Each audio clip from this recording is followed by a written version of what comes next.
I remember like literally having a napkin on my desk and being like, how much money do I need for next semester? Making up a number that sort of made sense to me, going on SallyMae.com, submitting it, and them accepting it. And I remember thinking Wow. that was too easy.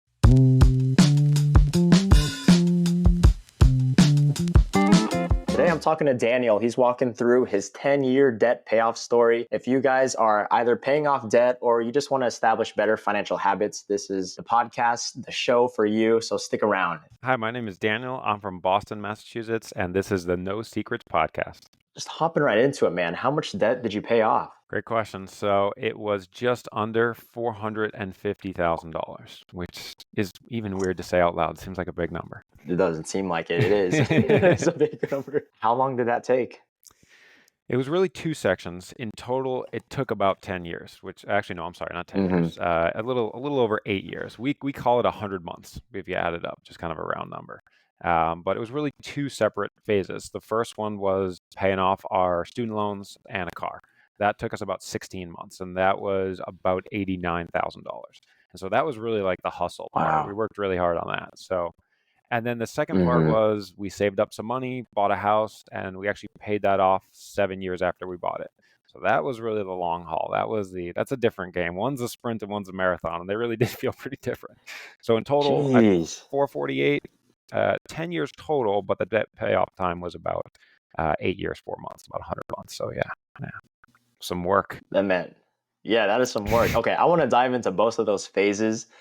And I jumped the gun too. Like I was about to ask what that debt was made of. So it sounds like it's student loans, Right. car loan, Yep. and then a mortgage. Yes, the couple sets of student loans. I had more student loans than my wife. I had like 60 or so, and she had like somewhere in the teens. And then our car was about 12,000.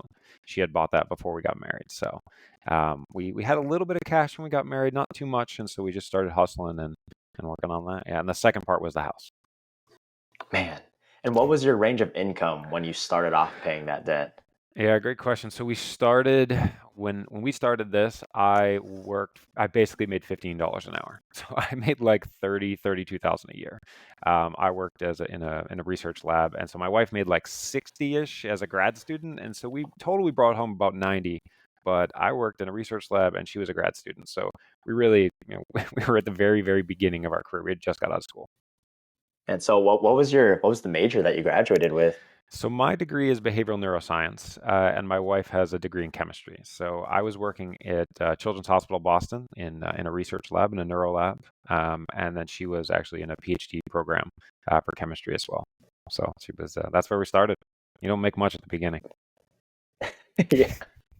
And I feel like that's something people need to realize too. When they pull out student loans, they just have this expectation of a crazy high salary starting right out of college and out the Oh yeah. gate to get themselves out of the debt. But we'll find out that's not the most realistic approach or mindset. Can you briefly list some of the things you had to do to pay off this debt, whether that was selling a car, working overtime, Yeah, never great eating question. out? Yeah, Yeah. what did it look So, like? as I said, we did have a little bit of cash when we first started, and so I think one of the biggest things we had to do was be committed to actually saying we're paying off this debt. And so we really brought our savings down to, I mean, if you think about things like the Ramsey plan, our emergency fund was $1,000.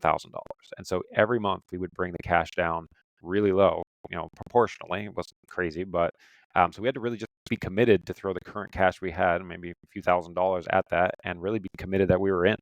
And then Hmm. honestly, we made a budget every single month from then till today. We'll never not do that because that was an extremely key part of just planning things out. Writing down everything we were going to spend, really being on top of it. We still had some fun every once in a while, but we did it as cheaply as we could. We were broke college kids at the beginning, so it was easy. We just stayed doing that.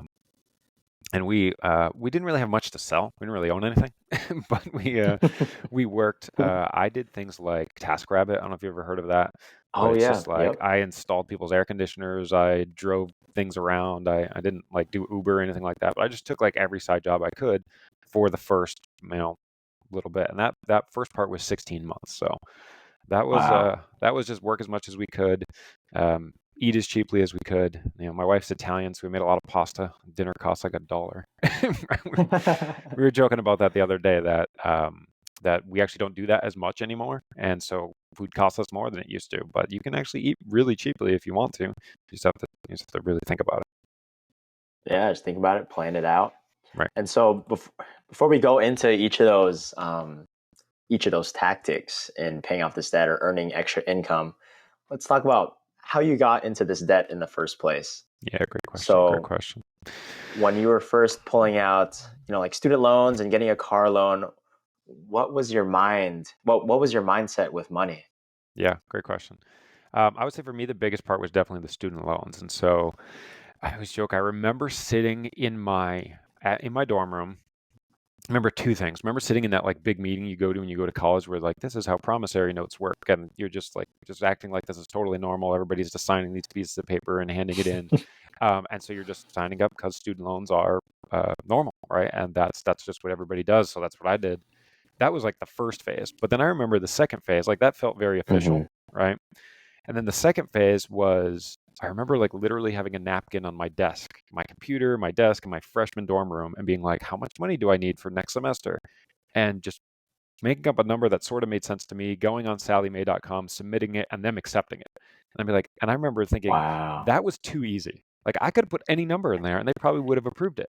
Right. And You so that didn't was even leave your dorm room. I didn't even leave my dorm room. I didn't even do anything, right? I just said, okay, this is how much I think I have. This is what. And for me, I mean, to think about, I came out with 60,000 in debt, but I had almost a full ride in scholarships, right? I had a lot of scholarships going in, but I had to pay to live there and I had to pay to eat and probably a few Hmm. $1,000s worth of tuition. So while that when Boston's an expensive place to live, right? And so my rent, my food, it was probably, 10 or 15,000 a year, added up to about 60,000 when I got out. So yeah, that was way too easy to do.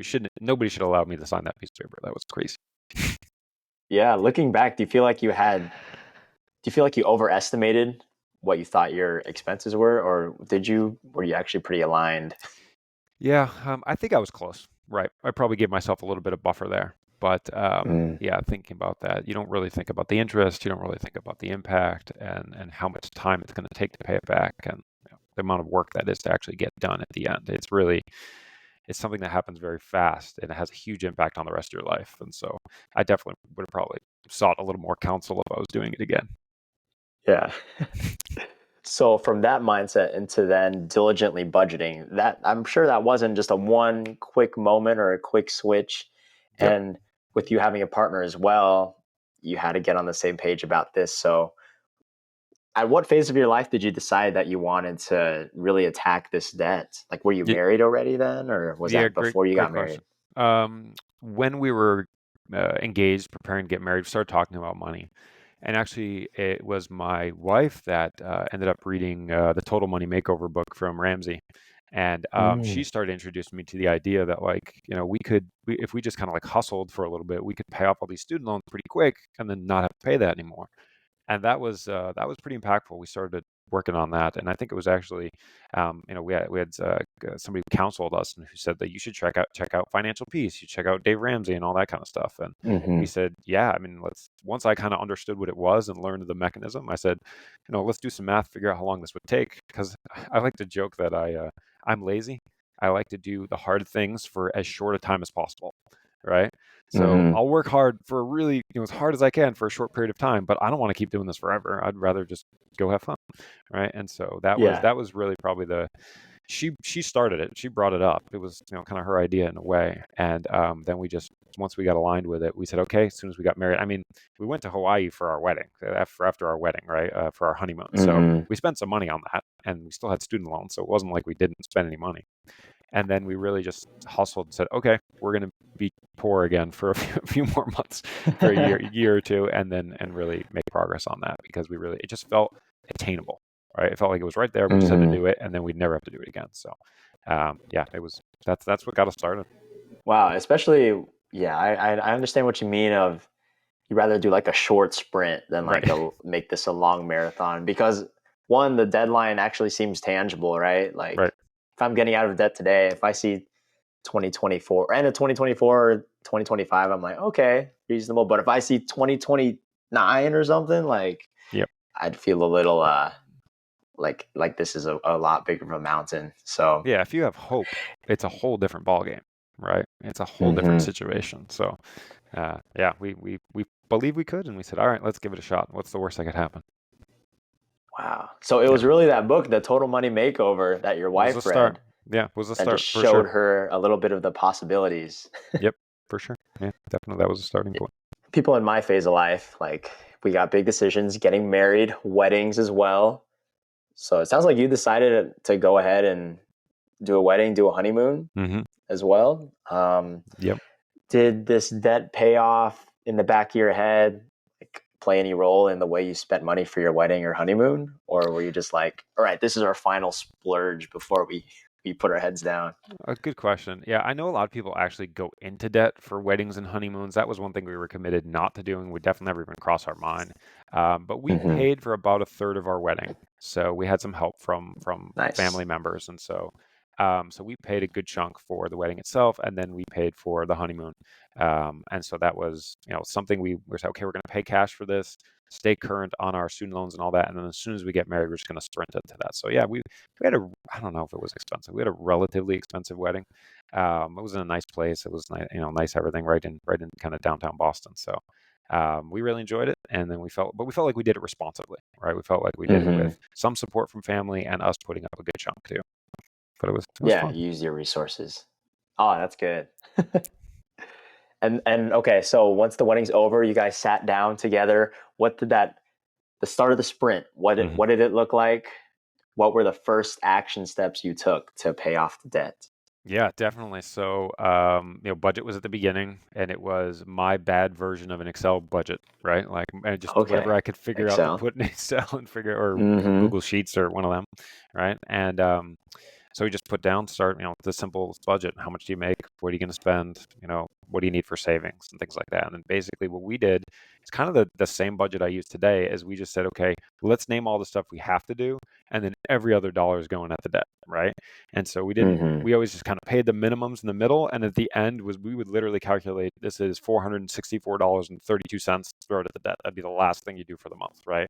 And then move on to the next month. So in that way, because I come from that kind of behavior background, I like to gamify things. So in the middle of the month, I'm thinking it's $450. Can I get it to 500? If I can get it to 500, how many TaskRabbit jobs is that? How many times do I have to install somebody's air Mm-hmm. conditioner to get it? So if I could kind of gamify it for myself, then I felt like I could win, whatever that means, right?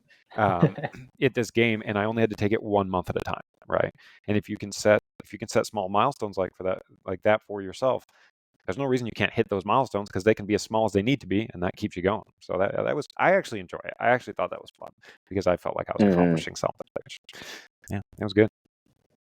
Yeah, and looking into the budget part, Yep. right? I think people hear the term budget and they think of it as only like tracking your expenses and just Hmm. realizing, oh wow, I spent a lot on this or that. But for you, it sounds like you did the budget before you spent the money. Hmm. So Absolutely. your budget Absolutely. was planning out what you're going to do with that income. So, Exactly. On the first of the month, I mean, we weren't perfect. Maybe it was the second, third, whenever. But right at the beginning of the month, we hmm. knew exactly what our financial goal was every month and exactly how many dollars we were projected to go at it. And it was really, can we make it better than that? Right. And we knew if Hmm. the first loan was the car loan, right? If that's $12,000, I got to throw $1,000 at that 12 times, or $2,000 6 times, just kind of breaking it out into chunks, right? And once you get into the student loans, the individual loans usually aren't that much. They're a couple thousand, three, four, $5,000 in that space. So can I cut it in half? Can I cut it into pieces? Really, the gamification of it for me was powerful because I'm a competitive dude. Yeah. My wife will attest that trying to win whatever the heck that means in, in life, right? Yeah, Um, yeah. Man. yeah. So you got to be winning at the something that's important to you, right? And for us, it was just freedom. It was we do not want to just have a 9 to 5 for the rest of our lives and Hmm. never be free to do. That's okay for a while, and we liked our jobs, but we just didn't want to do that forever. We wanted more choice than that. Gotcha. How long did it take for you to hone in on like your budget? Because I know when you're planning your Great month, question. you're just giving out like some random estimates in your head. Like Yep. maybe I spend $200 on food.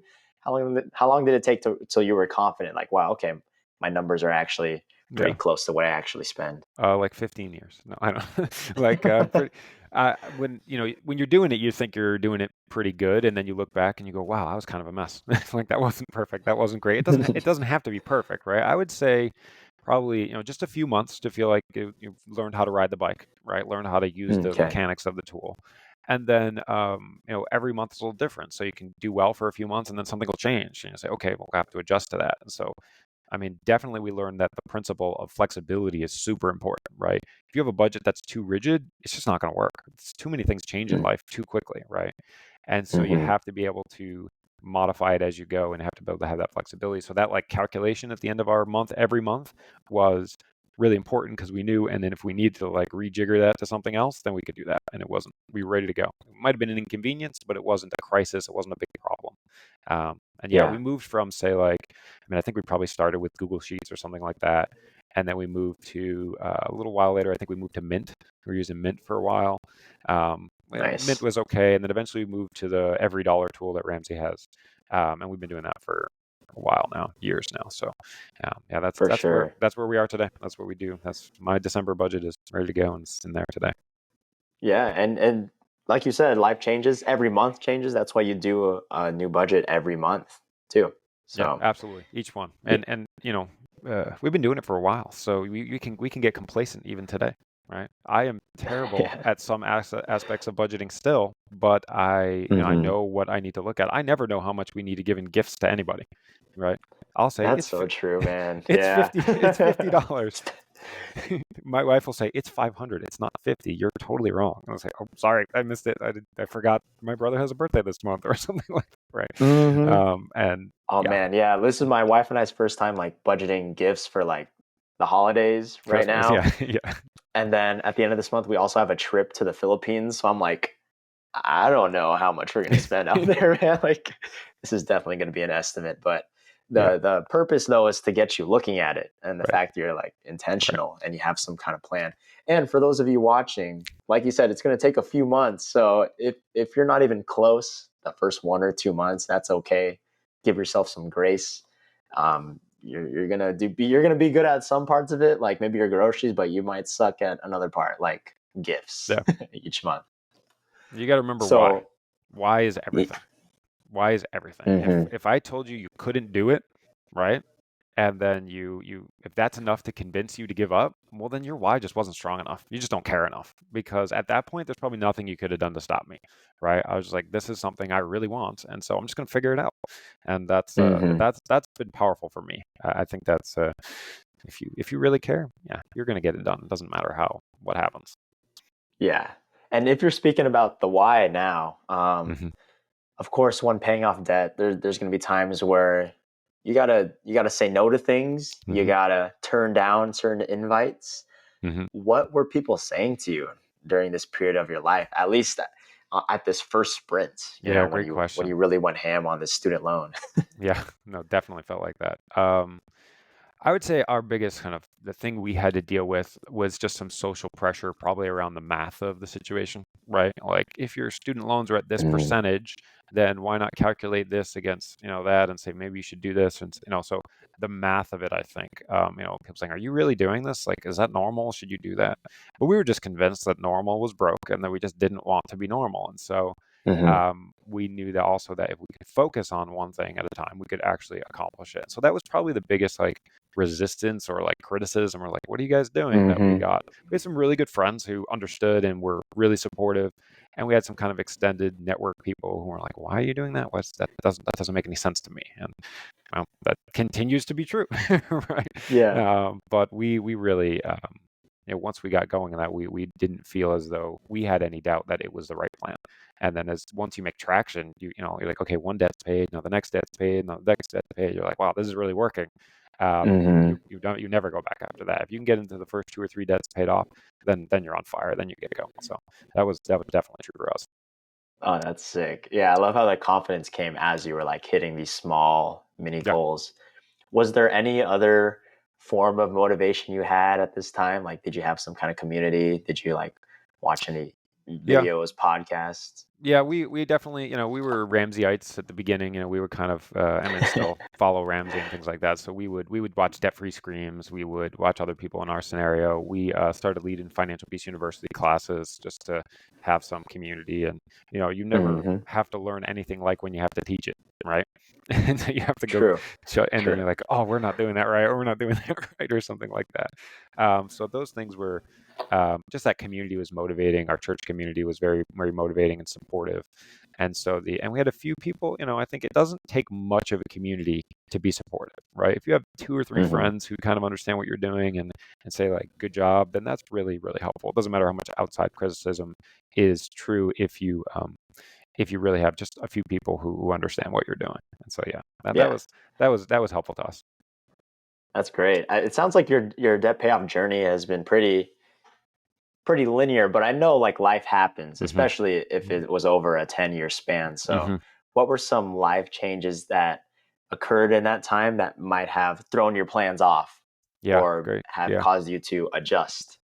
Yeah, and so there's really that two phases, right? The first is 16 months of sprinting, right? And so that Hmm. is, I would say there wasn't too much that happened during that time that, it's probably like a lot of little things, right? Just criticism, and we have to say no to things, and we can't do fun things if somebody invites us to something, and we're like, okay, I'll do it, but not if it's a lot of money, kind of thing. So we always knew that was short term. But then once we got to the house, right? When the house is a 7-year project, right? That's a longer project, right? And so I Hmm. would say that that's we had two kids during that time, right? We did a lot of stuff during that time, work transitions, and a lot of different things happened there. So um, 7 years is a marathon, right? And Yeah. so we had good times of our marriage, hard times of our marriage, times where we loved each other, times where we wanted to kill each other, and we say, okay, this. And so your plan has to kind of survive through all of that, right? All those little like nuances of you're having a good day, you're not having a good day, you're not having a good month, right? You're fighting about something, you didn't sleep well because you were, that kind of stuff. I don't joke. I mean, I don't fool around. Like we've fought about plenty of stuff through this time. Money was never really one of them, and we're so thankful for that. But we've, Hmm. I remember we did premarital counseling before we got married, and the guy described us as having a spirited marriage. And I think that just means loud. It just means like we get to it when we have an opinion. But money was always something that really brought us together in that space. And so, but I'd say the relationships are the hardest thing, right? Because that's really why Yeah. you're doing, you care about relationships. And so you wanna, you want to keep them safe. So, but just, families and Hmm. things like that. But I know we had things bust on cars. We had, houses. Last year I replaced, I don't know if it was last year, feels recently, it was probably a few years ago. I mean, I spent $10,000 to replace a huge part of the sewer line in my house, which is not exciting, sexy, or good looking, right? But it cost me 10 grand and it Yeah. sucked, right? It's like, I do not want to spend 10 grand on this, right? But that's the blessing of home ownership, right? It does Yeah. happen. So, Blessing. yeah, right, exactly. Wow. My father jokingly calls it home moanership, like because you're always moaning about something. This broke, that broke, the laundry doesn't work. You're always complaining about something. But because it's a responsibility that's more than just um, like, okay, I don't pay rent anymore, right? It's way more than rent. Hmm. Yeah. Man, I love your point about the importance of like relationships around all this too, Hmm. because one, it's kind of hard to sit down with a spouse and work through a budget if Hmm. they don't feel safe, right? If you're Hmm. not in a good place. And also, how would you guys help each other out as you were on this journey? Like when maybe one person wants to splurge on something, like how did you guys kind of remind each other to stay on track? Yeah, yeah, and both of us definitely at different times felt tired or worn out or whatever. Um, you know, uh, Thinking about how do you care for each other? What does rest look like? If you've heard of probably involved the classic book, The Five Love Languages, right? It was a helpful tool to us. Mm. Everybody feels loved and cared for differently, and so I might think I'm doing something that my wife is really happy about, and she just doesn't care at all, or the other way around. And so, if I can figure out how to love her in a way that is, probably non-monetary most of the time, right? Hmm. Then she will feel as though we're on the same page, and vice versa. So yeah, those relationships are really, if you really feel like you are arm in arm pulling together towards something you both really care about, for us it was just simply freedom. Like we would just say, we just want to be free. We just want to not have any responsibilities financially other than the bills that we pay every month. And if we can do that, Yeah. then whatever we feel called to, whatever God calls us to, whatever we feel like we should do, we want to be there, because that is so much more powerful than, do we need extra Starbucks or something stupid in life? Hmm. That just Yeah. becomes non-important. So we never really focused, honestly, we never really focused on what we weren't doing. Right? We never really focused on not going to restaurants. We never really focused on not having a home. We focused on what we were doing, right? We focused on, like, just Hmm. pay this off so we can be free. Go buy that thing and do it in cash so that you have choice, right? I always found that way more motivating than trying, not to think about something or not do something. That's Who can do that? I can't do that. Yeah. I don't think that'll Dude, work, no. right? Yeah, I'm so excited. Like, I'm in my phase of my life. Like, I'm 24, and Yep. I'm looking forward to the time where just being financially free, Hmm. earning a good income, and then being able to just like scale up the generosity that I get to do. Yes. Like, I want to drop some like heavy tips on some of these, Yeah. like if I have some good service or something. Like, I think that stuff is fun, and that's kind Yeah. of a lot of like a big part of like why I want to get like to hustle now. A few To be able years to. ago, we thought that our local community, our church and community around it should be doing some more community-based things. And so we were like, we should just get together for Christmas Eve dinner for people who don't have anywhere to go, right? And Hmm. we were trying to figure that out. We're like, will the church give us some space to do it? And so we're like, we're just going to pay for it, right? I don't know how much it's going to cost. We're going to have it catered. It's going to be Christmas Eve, so it's probably going to be kind of expensive.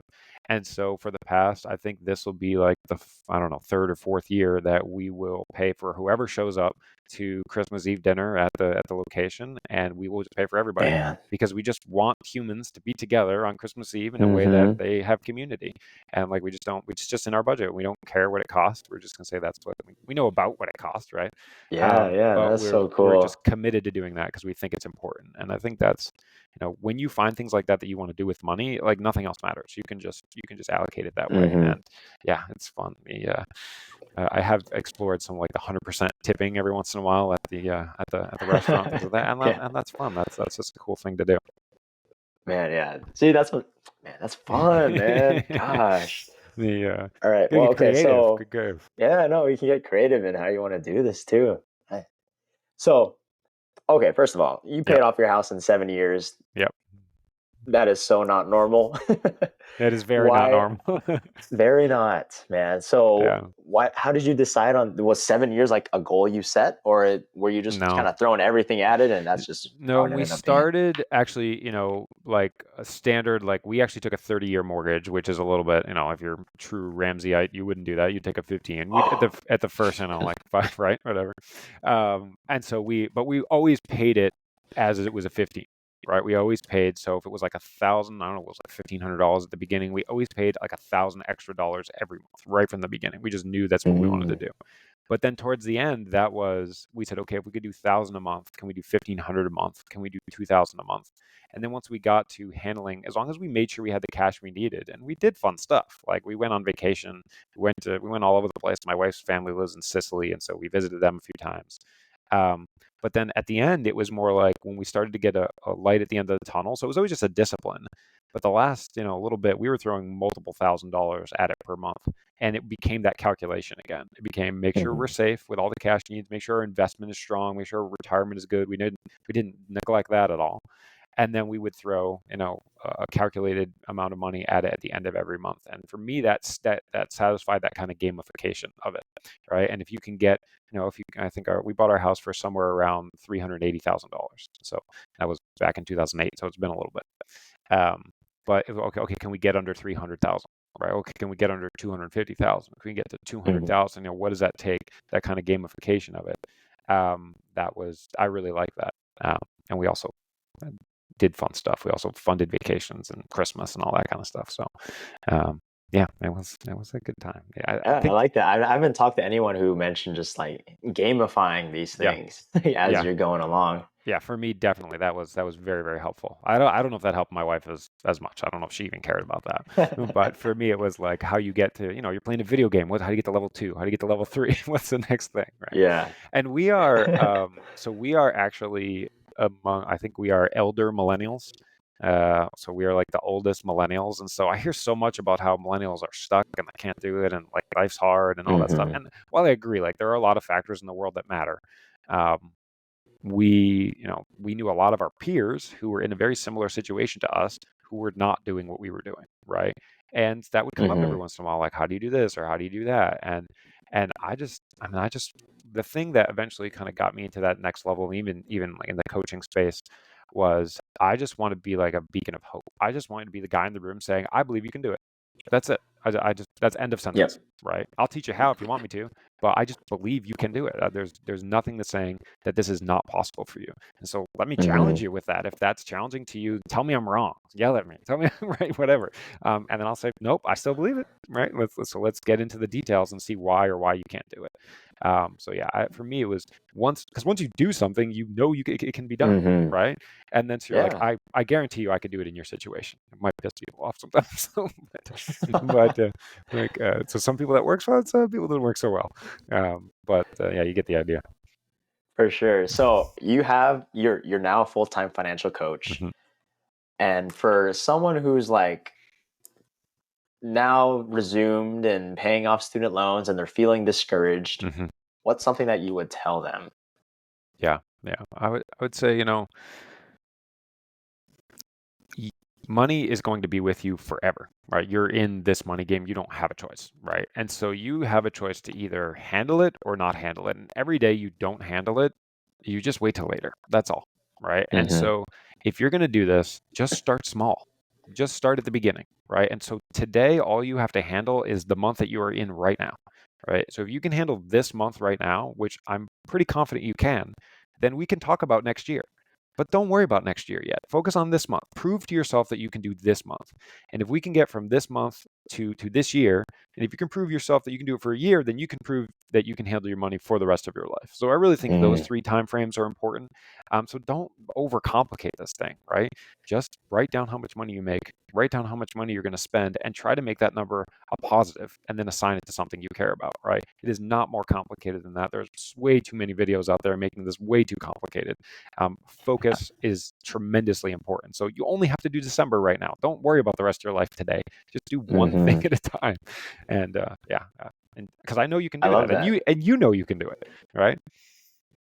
That's perfect, man. Yeah, That's a great way to finish this off too. Stay in the present, right. have one thing to focus on. And for people who want to stay connected with you, because I'm sure if you are watching until the end of this, you want to stay connected to Daniel, please let us know where people can find you and also find some of your coaching Yeah, yeah. resources. Yeah, so you can, my website is beantownmoney.com, like Boston, Beantown. I don't know if you're familiar with Boston, and we have some social media and every stuff up there. But really, I say to every person I meet, I say, why are you here? What do you care about? What is your goal? Something you can measure. Why do you care? Because if you don't care, I can't care for you, right? Tell me something you really care about, and then say, well, what do you need to actually get there? You might not need a financial coach. You might need to read a book. You might need to watch a podcast. You might need to do something. Figure out what you need to actually make this happen, Mm-hmm. and then go get that thing because it's probably attainable to you, right? And then one day you'll say, I have good goals. I know exactly why I have them, and I don't need anything but my own effort and time to get there. And when that's true, that's when you're free. That's when you can do whatever you want and have hope and teach other people and help people. Just help somebody. If you do that, it'll be good. Love it. Thank you so much, Daniel. Appreciate it. You guys go check him out. Please subscribe if you want to hear more relatable debt payoff stories like this, and comment down below what nugget of knowledge you pulled from this conversation. Peace.